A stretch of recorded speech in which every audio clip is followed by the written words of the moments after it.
இப்போ ட்விட்டரில் நான் வந்து ஆரம்பத்திலே நான் சொன்னேன், ட்விட்டரில் நிறைய அதை பற்றி போயிட்டுருக்கு அப்படின்னு. அது எப்படி சொல்கிறதில்ல, தமிழக வெற்றி கழகத்தை தற்கூரி வெற்றி கழகம்னே போட்டு ஒரு ஹேஷ்டேக் போட்டு நாம் தமிழர் கட்சி என்னெல்லாம் பண்ணுறாங்களோ அதை அப்படியே வந்து இவங்க வந்து ஃபாலோ பண்ணுறாங்க அப்படின்ற ஒரு வார்த்தையெல்லாம் போட்டு நிறைய பார்க்குறோம். ஏகப்பட்ட வீடியோஸ் வருது. இவங்க போஸ்டர் ஓட்டுற இடத்துல இவங்க போஸ்டர் ஓட்டுறாங்க, இவங்க சொன்ன அதே வசனத்தை இவங்க பேசுகிறாங்க. அப்போ அவங்க சொந்தமாக சுயமாக சிந்திக்க தெரியாதா அப்படின்ற மாதிரியான அந்த கருத்துக்களை பார்க்குறோம். ஏன் நாம் தமிழர் கட்சியை தாவேகா வந்து ஃபாலோ இந்த மாதிரி பரப்பப்படுறதே நான் ஒரு தற்கொலைத்தனமாக தான் பார்க்குறேன். புரியுதுங்களா?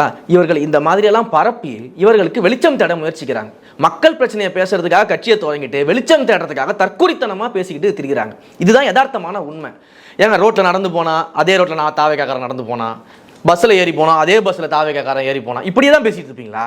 மக்கள் பிரச்சனை நீங்கள் பேச மாட்டீங்களா? மக்களுக்காக நாங்கள் என்ன முன்னெடுக்கிறோம், எங்கள் தலைவர் என்ன பேசுகிறாரு, நாங்கள் என்ன பிரச்சனைகள்லாம் பேசிக்கிட்டு இருக்கிறோம், எத்தனை இடங்களில் நாங்கள் என்னென்ன பண்ணிக்கிட்டு இருக்கிறோம், இதெல்லாம் ஏன் நாங்கள் கட்சி ஆரம்பிக்கிறதுக்கு முன்னாடி எத்தனை நலத்திட்ட உதவிகள் செஞ்சுருக்கிறோமே.